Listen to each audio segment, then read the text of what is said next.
Christine and I are going to go ahead and get started. For those trickling in, feel free to just start listening whenever. First off, Christine and I would like to introduce everyone that's currently listening to the first ever global journal club that's going to be hosted by the AOCPMR. We're hoping that this can become hopefully, either a monthly thing or a, weekly type of thing. Please use the chat option on the side. Christine and I are more than welcome to accept any type of feedback. Like I had mentioned in the email, it's going to be kind of a trial run, so there probably will be a lot of bumps in the road, but we really hope for those attending and listening that you guys are going to enjoy it. Feel free to chat with your fellow colleagues and classmates in the chat option, but I'm going to go ahead and we're going to go ahead and get started. I'm going to start by introducing myself. My name is Stephen Despins. I am the co-chair on the research committee as part of the student leadership on the AOCPMR. I'm a fourth year at Campbell University, and I'm happy to be joined by, I'm going to allow her to introduce herself. Go ahead, Christine. All right, thank you, Stephen. My name is Christine Coe. I'm a fourth year at Western University, and I'm also one of the co-chairs, and I'm just really excited to see what we're going to do today, and hopefully this will be something that we continue from here. All right, well, thanks for introducing yourself, Christine. I guess we're going to go and get started. So hopefully for those that are using the computer, you should now officially have access to my computer screen. So anything I kind of type or show, if you're using the computer instead of the phone, you should actually see anything that I'm explaining. So what we're going to be doing is we're going to be discussing actually the monthly journal club that was released back in October. For those of you that don't know, as members of the AOCPMR, you guys actually get access to the monthly journal club, and the article is posted online. So as you can see, we're looking at the article we're going to be discussing tonight, which is the impact of needle diameter on long-term dry needling, treatment of chronic lumbar myofascial pain syndrome. But as you can see on my screen, or for those listening, gives a quick kind of rough introduction of the article, and then the discussion points that Christine and I are going to be discussing after we introduce the article, and we'll allow you guys some time to kind of answer the questions, post what you think, and then me and Christine will kind of summarize what you guys were saying. So we're going to go ahead and get started. So again, I'm going to load up the article. So we are discussing myofascial pain syndrome. So let me ask to start with you, Christine. What is your kind of definition of what myofascial pain is? So I was looking this up, and it's interesting because the pathophysiology is actually not very well understood yet. They have a few working theories, such as there's a sensitization to a low threshold, or maybe a dysfunction at the end motor plate. But even before we get into that, just clinically, what you're going to see is a tightness in the muscle with the tender, maybe some popping or clicking, something that's stiff and like a very local twitch. So it's really anything that we would see in any musculoskeletal case. So it's hard to really pinpoint what it is. But some things that they have used clinically are such as the jump sign. So as the name implies, when you press on that myofascial, they're called trigger points, and we'll define trigger points versus tender points later on. The patient will jump because of that exquisite pain. Also, as you run your hands perpendicular along the muscle fiber, so if you imagine like the hamstrings, for example, we're going to run it horizontally because that's perpendicular. You're going to find a ropey or a tight spot, and that contributes to that pain syndrome. And there's really no particular study that you can do to kind of diagnose the syndrome. You could look for other differentials like hypothyroidism, hypoglycemia, vitamin deficiencies, all things that would lead to kind of muscle atrophy or proximal muscle weakness. But there is one study that I found that showed that EMG actually shows a high voltage spike at that trigger point. So far that's how I've defined myofascial pain syndrome. Okay. If anyone has anything to add to that, feel free. We'll give a second or two to see if anyone wants to post in the chat wall their own comments. We'll just give a second. Feel free, guys. Like I said, you can use the chat option. For those on their computer, I understand those that are listening over the phone, you can't really kind of weigh in specifically, but we'll give you guys a chance if anyone wants to post what they think, myofascial pain is, and then we'll go ahead and get started discussing the actual article. So Kelsey just asked a high what spike. So when you do an EMG, you'll see a high voltage spike. So your EMG is a way to kind of look at the muscle functions. It's very difficult. I have no idea how people identify the sounds that they do. They kind of hear a sound and then look at a corresponding electrical voltage to diagnose certain other musculoskeletal diseases. But in this case, you'll see like a high, kind of like imagine like a electricity spike, just a very sharp, like a peak T wave on your EKG, kind of like that. Alrighty, so we are discussing tonight the article published recently in the American Journal of Physical Medicine Rehabilitation and by Wong et al. 2016, entitled "The Impact of Needle Diameter on Long-Term Dry Needling Treatment of Chronic Lumbar Myofascial Pain Syndrome." So I actually was the one that actually submitted this article for this month to chat about. As Christine already kind of gave us a basic definition of what myofascial pain is, I think it's super important, for all of us choosing to pursue the field of physical medicine rehabilitation. We will be dealing with a lot of patients with chronic low back pain. Obviously, we have our OMT toolbox that we can help treat someone with low back pain, but obviously sometimes that might not be enough. So what I found significant about this article was not only to learn about another option, another alternative treatment option for myofascial pain, but also that they've shown that actually the needle size may actually play a role in helping treat someone's low back pain.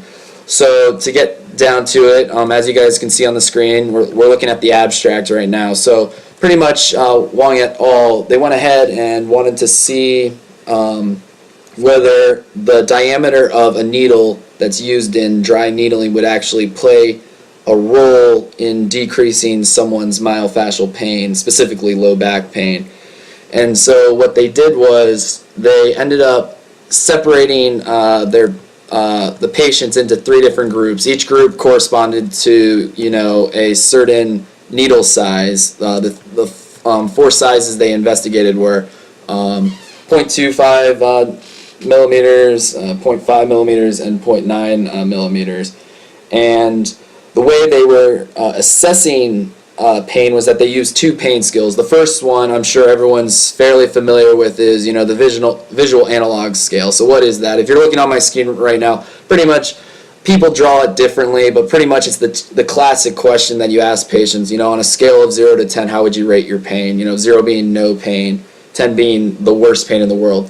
The VAS, or the visual analog scale, is actually like this line, and patients just mark where they feel the worst pain is. So if you see my little mouse right now, if I'm having like 7 out of 10 pain, they probably would mark roughly around here. Now the other survey that they had their patients fill out is what was known as the 36-item short form survey, also known as the SF-36.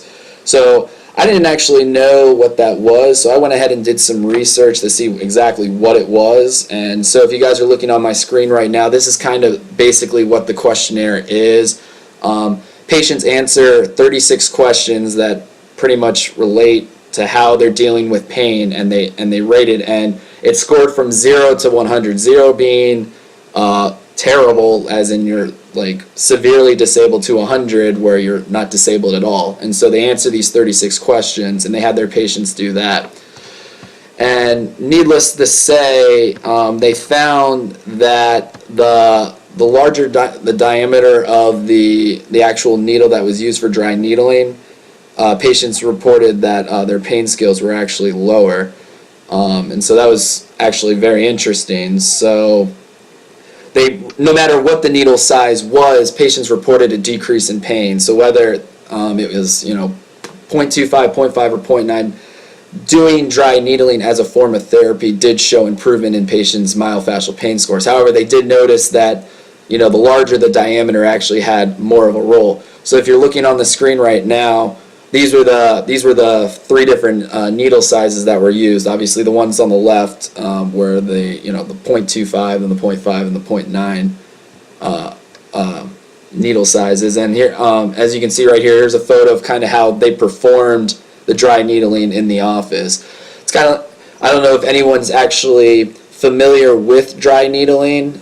Christine and I will get to it later on in the discussion questions, but dry needling is different from acupuncture. So those that are,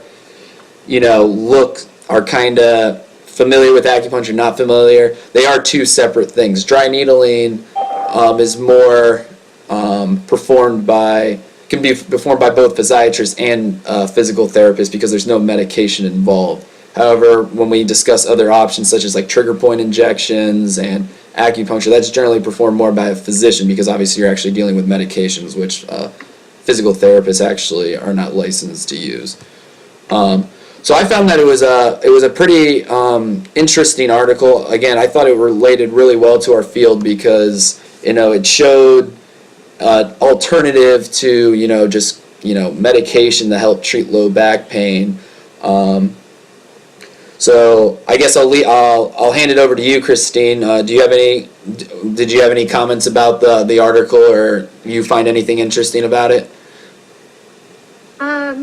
I thought, well, I was interested to see why they chose the SF36 health survey. I know it's a very widely used survey to kind of measure like where someone is in their activity of daily living and their pain skills. But we'll discuss that later on. There's a question in our discussion about, if there's any other maybe pain skills that we can use. And it's hard because pain is such a subjective thing. So it's like, how do we quantify and how do we know if this really contributes to the validity of the study at all with such a subjective measure? Absolutely.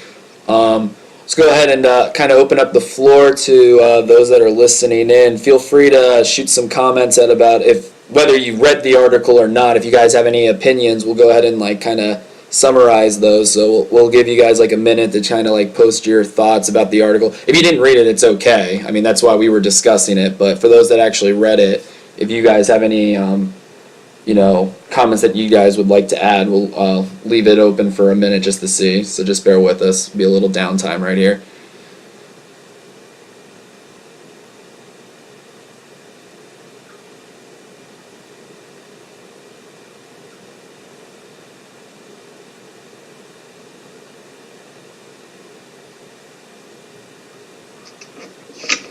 Okay. No one's really posting. I don't know if that's because people don't know how to use the comments section yet or not. We'll for future discussions and future journal clubs, we'll definitely hopefully explain the directions a little better. I know my email wasn't the greatest. It was kind of hard to explain it, through words, but hopefully, for future ones, we'll have a better system and hopefully help you guys out. Mike's got a question. How did they organize their control group? That's actually an interesting question, Mike, because they really didn't actually have a specific control group, and they actually said that they actually mentioned that down here in one of the limitations of the study, because each of the 3 groups was a treatment group. So they admit that it's kind of hard. There could be outlying factors that actually might be playing a role, but as you can, but yes, there wasn't specifically a control group. So yes, outside factors were still kind of hard to control. However, one of the inclusion criteria that they had for their patients specifically was that if the patient had received any other type of treatment, acupuncture, physical therapy, trigger point injections, within I believe 6 months, those patients weren't qualified for this study. So they tried to keep it pretty limited on how early on did they get actually intervention for their back pain if they had received other treatment modalities in the past. But yes, there wasn't specifically a control group, so that definitely was a limitation. So what would you think is a good control group? Would it just be no treatment, or what is I guess what other modality would serve as a good control group for this? That's a good question, Christine. I actually don't know the specific answer because, I mean, the whole point of dry needling, and we'll get to that in the discussion question, is it's the actual benefit of the treatment isn't so much. Remember, dry needling doesn't have medication, so you're not really.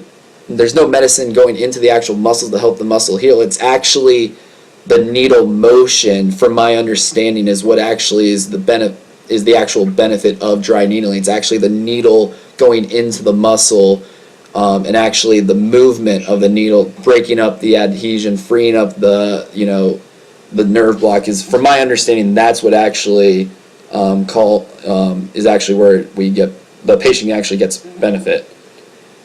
And Michael brought up a good one, maybe not needling in the trigger point. And I would respond to that as in, I guess, where else would we possibly dry needle, and would that be harmful in any way to dry needle in a non-trigger point? So that's something we can maybe look up and talk about too next time. Absolutely. And then James asked, what kind of treatments would you try before doing dry needling? So I pulled up kind of Medscape's take on myofascial pain syndrome. All right, let me swap you, Christine, so they all have access to that. Let me switch to your screen so that you have access to that. All right, you should be able to do that now, I believe. All right, so on my screen right now. Yep, there we go. So this is just kind of treatment and management. So I was just looking, there's a whole ton of other PT type things like massage, exercise, stretching. I would even include, your common NSAIDs, anything to relieve pain. And if that's not working, then I would say at that point you would move on to something a little bit more invasive like dry needling. I don't know if it's necessarily like a first line treatment for myofascial pain. And then, we're all DOs here, so could always do myofascial release, although some argue that it's too superficial. It wouldn't affect the deeper tissues. So it would just depend on your take on, I guess, myofascial release as well for that.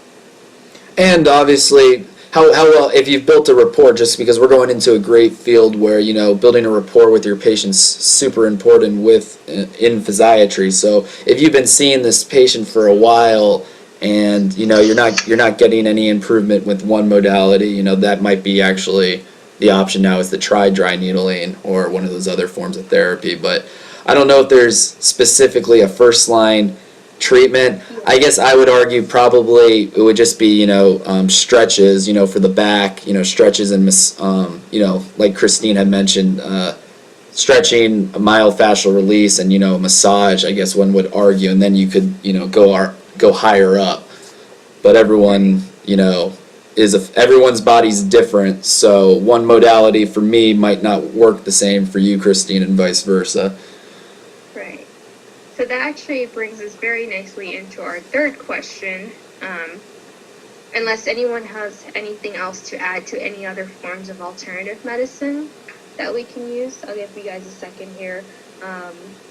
These are just some example of physical therapy in OT, but acupuncture I would add to that list. But if anyone else has any opinions about other forms of medicine that we could use, go ahead, and we'd love to hear it.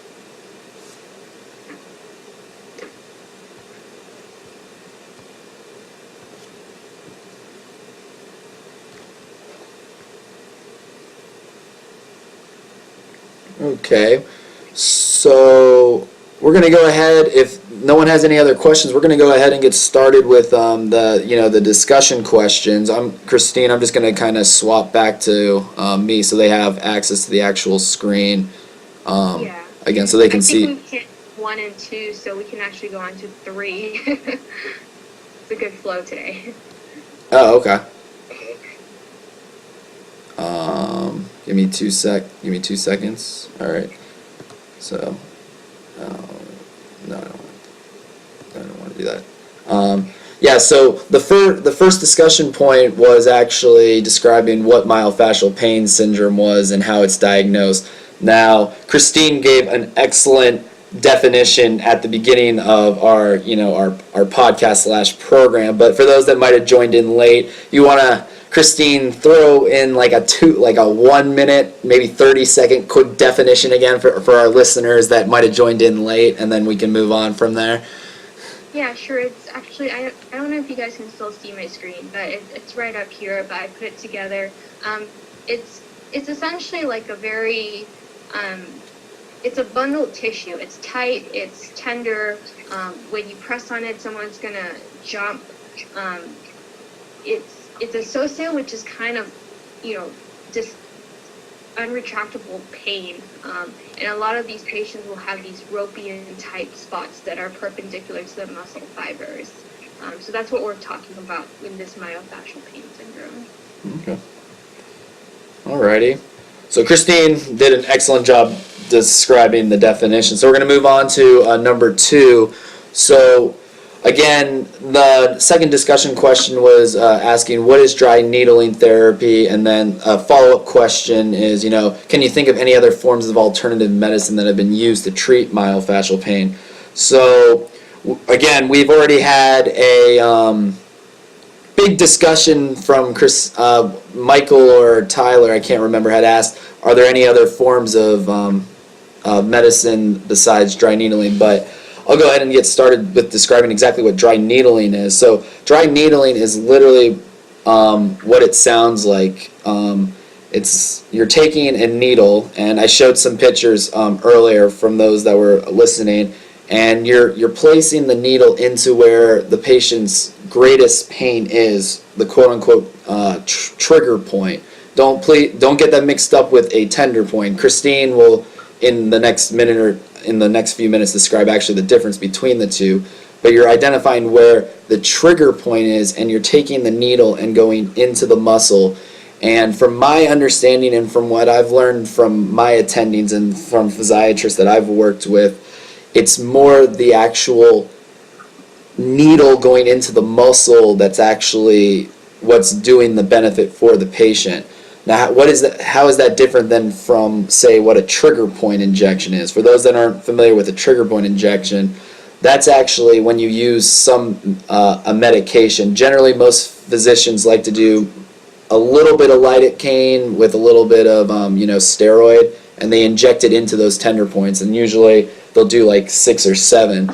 And the difference, again, from my understanding from the physicians I've worked with, it's not actually so much the medicine when you do even a trigger point that's actually what's actually improving the patient's pain. It's actually the motion of the needle going in and out.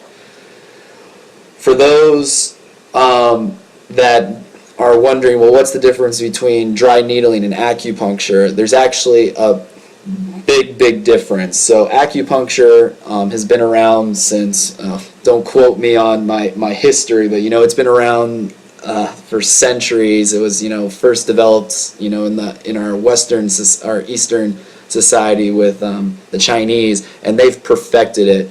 You can actually go and take a course once you get your license. If you're interested, you can actually go take a course, and it's a pretty intensive course and get certified.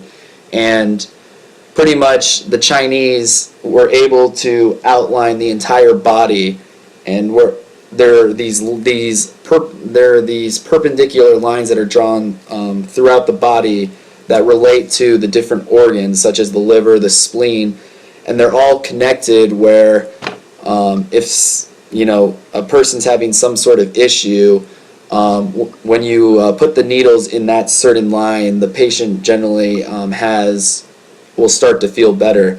And for those of you that aren't maybe sold on acupuncture or not familiar, I've actually had acupuncture done to me. I specifically actually had it done. I had what's called ear acupuncture, so it's a whole different discussion down the line, but if you're interested, Google ear acupuncture. But the ear itself, there's a point on the ear for every point in the body.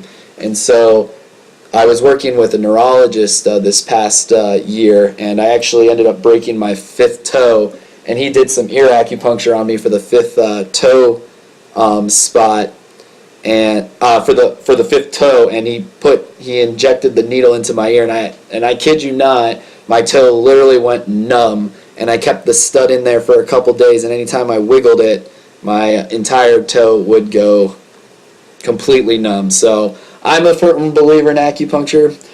Whether you'll decide from your own clinical experience if you agree with it or not, but it's interesting field of medicine where I highly encourage anyone that's looking to go into, pain medicine or just, physiatry in general. It's definitely something that you guys should start doing some research, just learning about it, because you will have a lot of patients coming in that will not want to do the typical treatment of just doing, pain medicine. A lot more Americans are starting to try going away from pain medicine and trying to find those alternative forms. So it's a great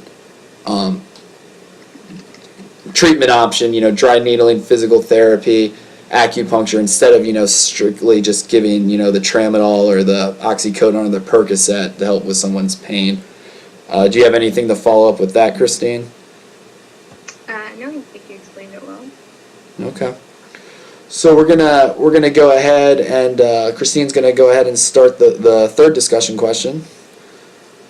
Yeah, so just quickly, what's the difference between a tender point and trigger point? And like someone brought up, I think Tyler, that it's very hard to differentiate that, and Kelsey also brought up a point that tender points may be palpable. So I just want to go over it to clarify. So trigger points are what we're talking about when we're talking about myofascial pain syndrome. Like we said, these are palpable nodules, and it's interesting because right on that point, there's that jump sign, right? So patients are feeling allodynia and hyperagesic at that point. Whereas when you go to a tender point, Kelsey, I'm not sure if when you say palpable, it means you can find a specific point that would elicit pain, or is it palpable as in you feel a nodule? So I think in this case, a tender point, they're arguing, and this is from a research article by Shreve 2011, that the tender point is actually a point that elicits pain, but it's not palpable. And Tyler brought up the point that what most people identify in OMT are trigger points. These are your muscle knots versus a point that is hypersensitive. So other things that you can kind of look for is a trigger point. There's kind of a pattern of referral. So the pain center might actually be somewhere else, like a muscle somewhere else that kind of refers to that spot. Whereas in a trigger point, a tender point, see, I'm already mixing this up. It's close to a muscle attachment. It's where there is that tendinous junction and creating kind of a different tissue texture as well. These trigger points are more like local contractors, like we've been talking about. So when you biopsy them, that's what you see. Versus the tender point, you don't really see much histological change. And just an interesting point, I'm not sure how it's figured out, but trigger points, they argue, are more peripherally mediated, whereas tender points are more centrally mediated. I see a lot of activity going on in chat. So yeah, there's a lot of people arguing back and forth. I'll give my quick, as people are chatting in the comment section, I'll let you take a chance, Christine, to read what people are saying. But from my understanding, and I'm just referring to the classic good old Dr. Severese, green book that we all so love when it came to board studying, and for those that are still board studying, for COMLEX and whatnot. From my understanding, a trigger point has referred pain, and the pain travels, so it radiates somewhere. So as Tyler and Michael were saying, for example, a classic trigger point for headache in the cervical paraspinal muscles will actually radiate up into the ear area and around the ear.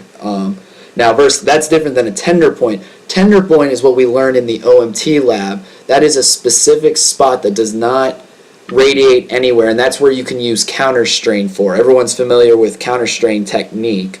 Counterstrain is used to treat tender points. Counterstrain is not used to treat trigger points.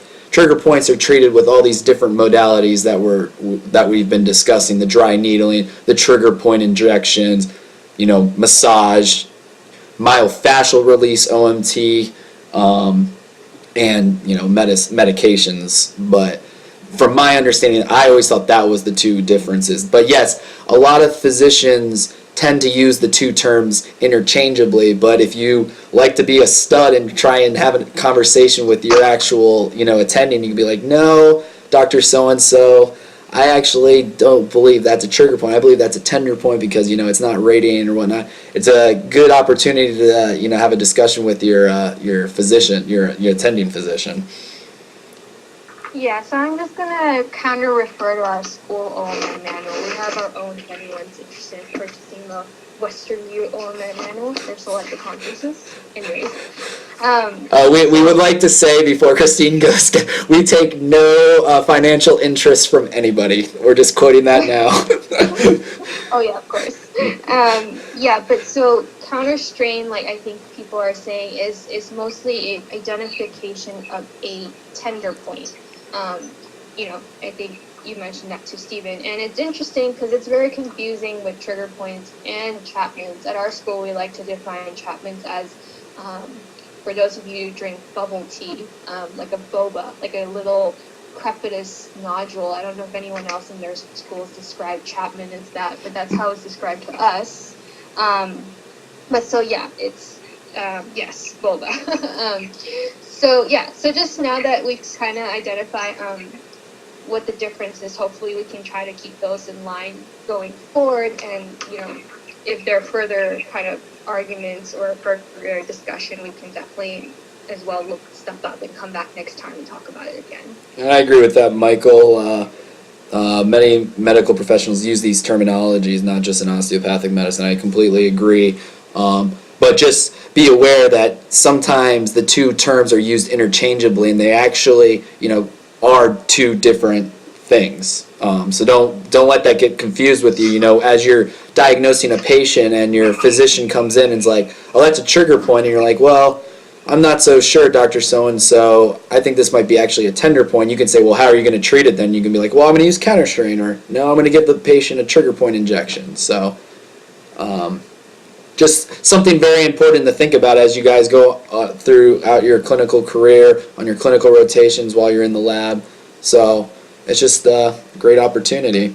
Does anyone else have anything they want to add before we move on to kind of the next discussion question?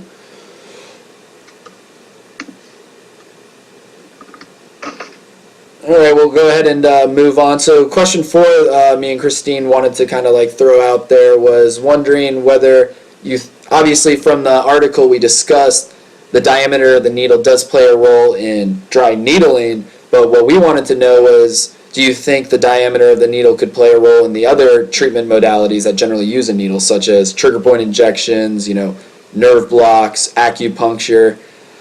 I personally believe from this article, I would argue I think it would play a role. Now, I'm not an expert.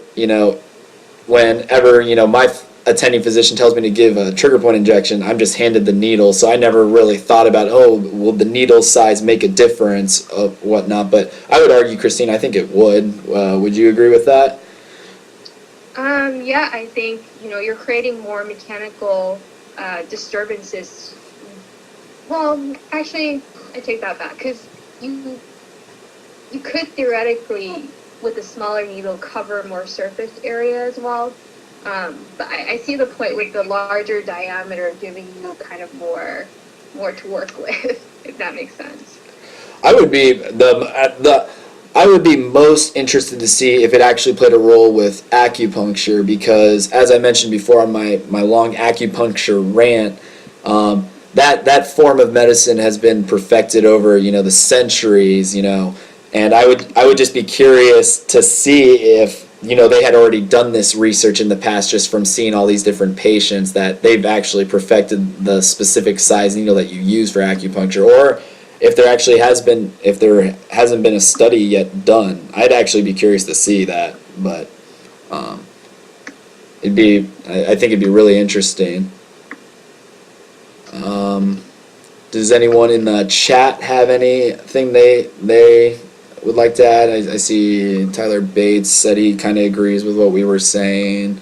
I I think someone else had posted too that they were interested, and they agree. But I think it's a pretty straightforward type of answer that really the only way to know is if we, would do some sort of study to really kind of answer the question. So going back to the discussion questions, question number 5 kind of asked, and we had kind of already alluded to this when we were discussing the actual journal article, was do you think the VAS score is an accurate way to measure pain? For those that might be joining in late, I'll show again kind of what the VAS score is. It's the general question that you ask patients from a scale of 0 to 10 how bad your pain is, and you'll give the patient this little chart right here that I'm showing, and they'll mark how they rate their pain. So if it's like a 10, they'd mark on the far side. If it's like a 1, they'd be more on the left. But I'll switch it over to you, Christine, and see.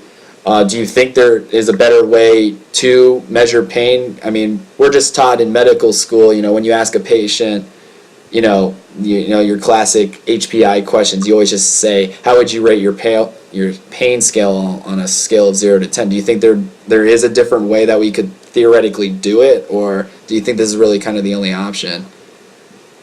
So I was doing some reading about the VAS, and it's been around for a very long time. And I think Michael just brought up a point that, as much as we all hate it, it has its validity, reproducibility, as in people have shown time and time that, surprisingly, it's one of the most accurate way that we can kind of define pain.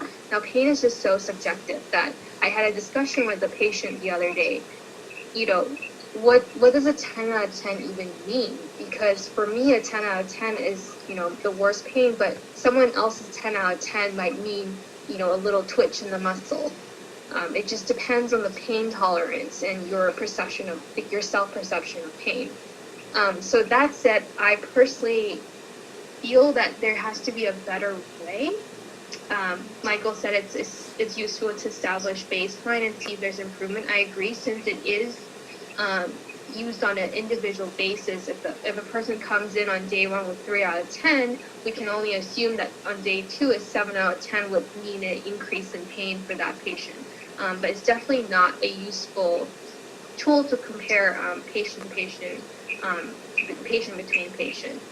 I found this article, and the link is down here, which I will send out. I'll send this out to everyone once we're done. But I think it is. Sorry, I have many tabs pulled up here. So this is actually really interesting because it has all these kind of different pain scales that we use, and it shows you kind of the research that has been done on it and what it is. So when you guys have time, I think this might be a good article just kind of to read if you're interested in pain medicine, to find out what really is the best way. I'll be honest, I haven't been through every single thing. I'm looking at it right now. I'm getting a headache. It looks long. It's a lot. I'm going to say when you have time, I think you can kind of go through it and just kind of see what people feel. Disclaimer, this was used in a rheumatologic setting, so there could be also some discrepancy there. But anyone else have any other pain scales that they like? I can tell you that I do not like the Likert scale, which is the one that says somewhat disagree, agree, disagree. I think that's a very tough one to answer. How do I know if I'm agreeing versus somewhat agreeing? Michael says the Oswestry, I can't pronounce that, I'm so sorry. And he has a great link there. Oswestry Disability Index. Apparently it's from Michigan State. For low back pain. Thank you, Kelsey, for joining us. Yeah. Thank you, Kelsey. Yeah, so moving on to kind of the next question, and we had already again alluded to some of this when we were discussing the article, and it's just a general question about asking how this study could be used to further improve, treatment for myofascial pain. So we've Christine and I have kind of already chatted about this, but I'll kind of reiterate it again. Obviously, the article did show that the diameter of the needle does play a role. So, the next time maybe you're seeing a patient and your physician tells you, oh, go ahead and do a trigger point injection. You could be more the stud and be like asking the physician, oh, what gauge needle are we going to be using? And they can say, we're just using the typical one that we always use. I'm not, off the top of my head, I can't remember the typical so-called size that they generally use. Like I said, they usually just hand me the needle and say, go ahead and inject. But you could always be the stud and ask, what size are we using? Because for this recent article that was published, it seems like the diameter actually plays a role.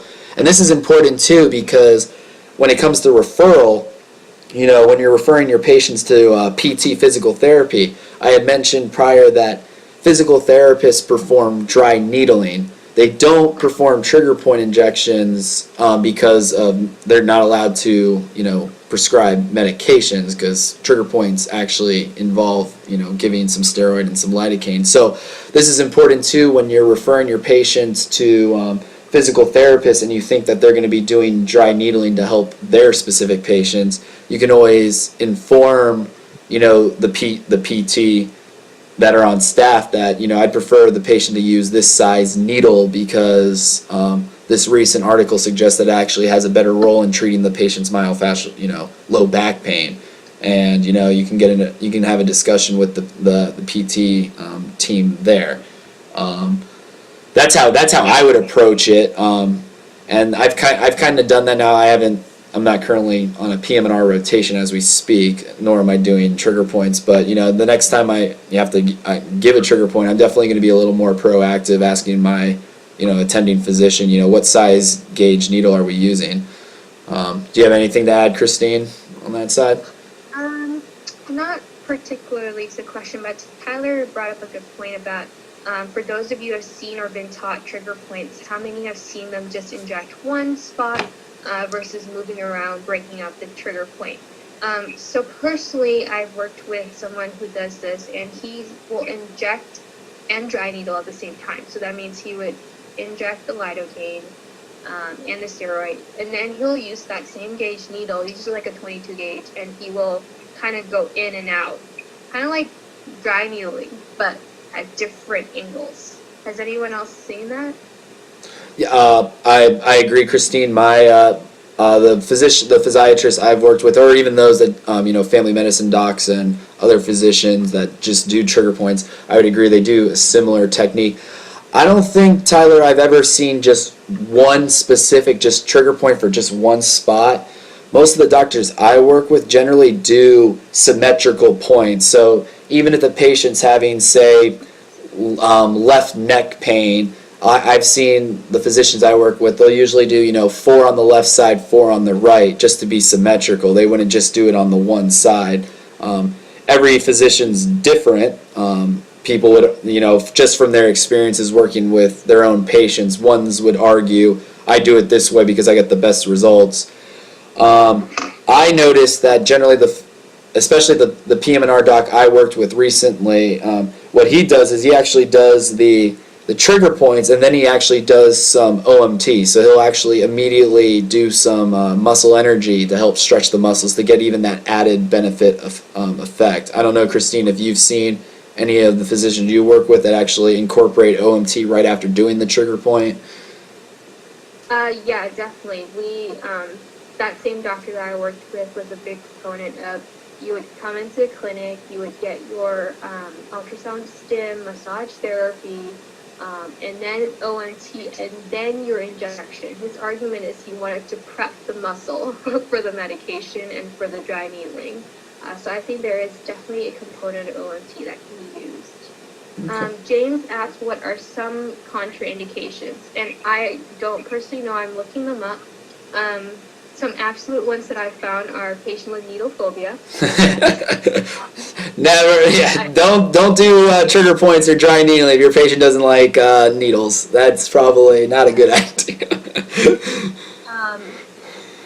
Other absolute contraindications include people on anticoagulants, thrombocytopenia, which would make sense if, you know, they're prone to bleeding. We don't want to aggravate that. Also, to an area with a lot of lymphedema, and the argument for that is that it could be a nidus for infection, so you don't want to aggravate that point, much like any other injections. And then some other relative ones are immunocompromised patients, patients with slow healing time, like diabetic patients, pregnancy for the hypercoagulable states. Those are the few that I've found so far. Anyone else have any other? Yeah, local infections, cellulitis, that's great too. Yeah. Obviously, always use your own clinical judgment as well. Just like, you know, OMT, we have those, you know, those lists of, you know, contraindications. Everyone always says cancer, but some people even argue for OMT with cancer can be both beneficial and actually contraindicated, because it could be helpful to actually get the medications, especially like a lymphatic treatment actually could be beneficial for cancer treatments, cancer patients, because you're actually spreading the you know, the chemotherapy out and getting it to where it needs to go easier. But then also people argue, no, you can also spread the cancer that way. So there's always pros and cons. So, you know, you have to, as a physician, kind of use your own clinical judgment as well. Michael's showing that made a comment saying there's no study that proves either, you know, either. So I kind of agree with that as well. So moving on to the I guess the last discussion question is, and we, again, a lot of these questions already overlap, is with this new information, how would you incorporate this information into your own medical practice?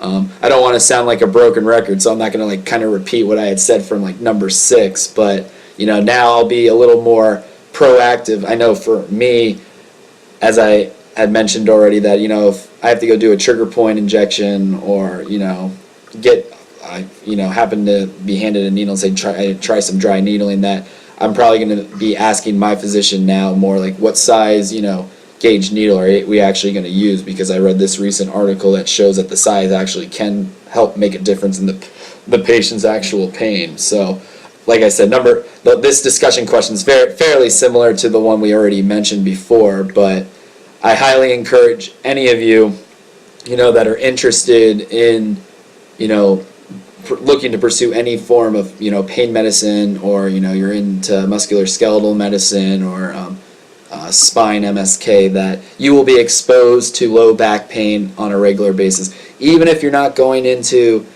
PM&R / you know, pain medicine, if you go into family medicine, you know, low back pain is like the most, I believe from it's the number one cause of coming into a physician's office. So you don't even have to be a physiatrist. You will be seeing these types of patients in whatever field you go into. You know, GI, cardiac, you know, renal, heme, you will have patients with low back pain no matter what. So it's important that you have a firm understanding of what type of options are available out there, because as mentioned earlier, there are still plenty of Americans that want just the pill, and everyone wants to, you know, just take a pill and hope the pain goes away. But a lot are starting to understand the negative consequences of these, you know, long-term, you know, pain medicines like Percocet, oxycodone, morphine, tramadol, et cetera, that a lot are trying to move more towards the alternative forms of medicine, such as OMT, you know, trigger points, exercise, physical therapy, occupational therapy. And that, as physiatrists, is really important for us, because that's our role in medicine. You know, our goal is to maximize function for the patient. So we need to do what's ever in the best interest of our patients, so helping them to get back on their feet. And if they're wanting to try these other forms of alternative medicine, we need to be able to be open and willing to work with our patients as well. I don't know if you have anything to add on that, Christine. No, you summed it up pretty well. I think pain is definitely very prevalent, and any ways we can, you know, utilize to help our patients are worth learning, really. Yeah. I think James brought up a question about how do you know how far to push the needle in. That's a great question. Anyone have thoughts on this? Because it, I have never asked an attending that question, nor have I ever done this. So maybe, Stephen, do you have any idea? Yeah, I'm gonna relay what Tyler already had written in the comment section. It kind of depends on the location, obviously, depending on where you're doing the dry needling or the trigger point injections. Obviously, if you're closer to the neck and you're doing trigger points near the cervical paraspinal, the apex of the lung is pretty much right there. So you have to be very careful when you're inserting the needle, because obviously if you go too deep, you can cause atelectasis and puncture the lung. Same with any other points on the body. Obviously, certain organs are deeper than others. When you're doing generally the low back, the paraspinal muscles of the low back, you can go fairly deep because there's so much meat in those areas. Now, like I said, as you get closer to more of the cervical area, the cervical region, it's generally you don't go as deep because you're at risk of puncturing the lung. But also you have to take into account people's body habitus. So if you're dealing with patients that's super thin, you don't have to go nearly as deep because you'd be hitting bone like immediately. Because if you do it on someone like me, I'm mostly skin and bones. You don't have to go that deep. But if you're going with someone that might be obese, morbidly obese, there's a lot of fat that you have to travel through, and sometimes that's the issue that patients that are more overweight will argue they don't get a benefit from trigger points or dry needling. And part of it's not so much that the physician's doing the wrong thing technique-wise. It might just be they're not able to reach the point because of the patient's body size. So that all plays a role. So that's why as physiatrists, we want to make sure we're encouraging our patients, mind, body, and spirit. I know it's very hard to convince a patient to go exercise, but the fact of the matter is exercise is still the number one cure for any of these conditions. It's the best form of treatment. So if you can really encourage your patients to get up, try and lose some weight, exercise, meditation, yoga, tai chi, all those other forms, it all goes a long way. And people are slowly starting to realize it, but sometimes they need someone, and that's where us as physicians comes in. They just need someone to tell them, no, if you go exercise or if you do this, you will start to feel better. And I can tell you from my personal experience, it seems kind of intuitive, like exercise, but I mean, if you tell a patient to go exercise, they're more likely to do it versus not telling them. So always highly encourage your patients to do that, and to eat healthy, decrease smoking, all the things we learned in medical school that you learn from day one you shouldn't do. I mean, the studies have shown the most basic concepts are actually like the most beneficial for our patients. So, but to go back to the depth question with the needle, absolutely, I would say it depends more on the main two factors are patient size and actually location of the actual trigger point. So closer to the more cervical area, got to be a little more superficial. You're down in the lumbar area, go to town with it. You can go pretty deep because you got a lot of muscle there. So I don't know if you have anything else to add on that, Christine. No, like someone said, preach, brother.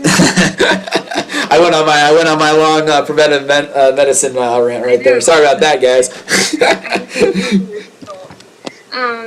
But yeah, I think that was good. I think right now we just want to open the platform up for any sort of feedback, any ideas. I'm wondering how you guys feel about the chat function versus being completely involved.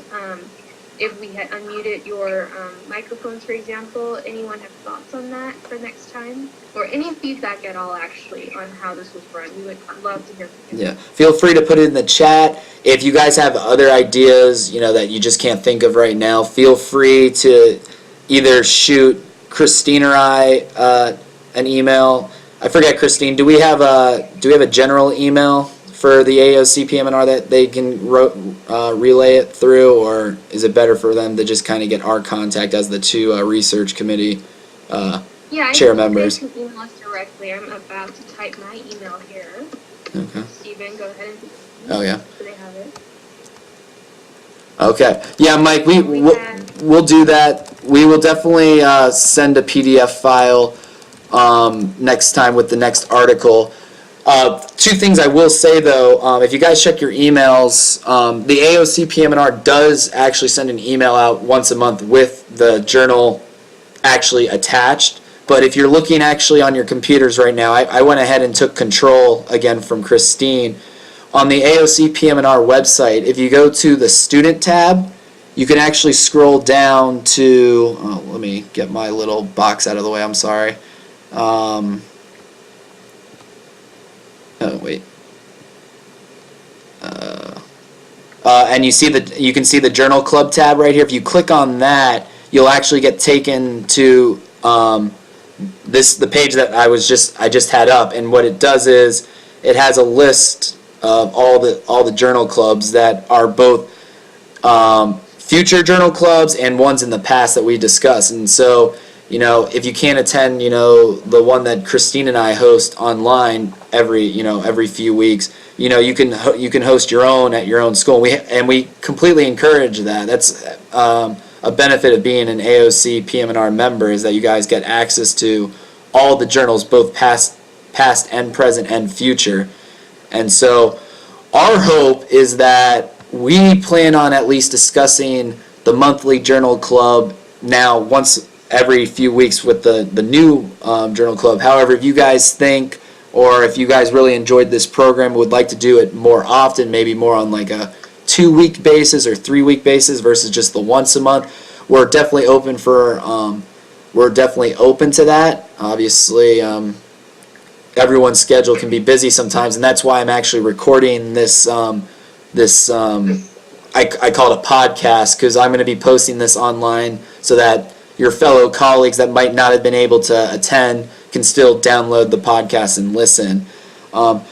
Christine and I's hope, actually, we weren't able to do it this time, but for future calls, we would love to have anyone that's currently doing research or has performed research in the past and maybe got a paper published and had any interest in discussing their research. We would more than be willing to have you guys get online. We'll actually allow you to speak on a global level to actually talk about your research projects, and then of course we would give some time for a Q&A for that. That's kind of in the plan for the future, and I had made a post in the email saying if you were interested to write that on the Google sign up. But if you're still interested, or if you're actually having a change of heart now where you're like, you know what, I actually want to do it, just let us know. We'll probably try and allow 1 or 2 students or physicians every time a chance to present their research. Obviously, we wouldn't have enough time for everybody every single time, but we would definitely give you a chance if you're interested, because the more we can learn about medicine, the better. I mean, we're in a field today now where everything is evidence-based, so I'm constantly getting grilled by my attendings about what's the new best thing on UpToDate and whatnot, and I'm pretty bad at keeping up to date with that. I don't know if you're having that same issue, Christine, but we highly encourage you guys your guys' feedback, and that's all I have. I don't know if Christine, you have anything else you'd like to say before we sign off? No, I think that's great. Just like we said, email us or anything. We just love to hear from you. All right. Have a Yeah, well, thank you guys for joining. We hope you had a good time. Please send us feedback, and we look forward to the next. We look forward to hosting the next one, which will be on the. I have it actually showing on the computer right now. We'll be discussing the journal article "Older Age as Prognostic Factor of Attenuated Pain Recovery After Shoulder Arthroscopy." So, for all those that are interested in orthopedics, it should be a good talk in a few weeks. We'll keep you guys updated on when we're going to host it. All right, have a good night. Have a good night, everybody.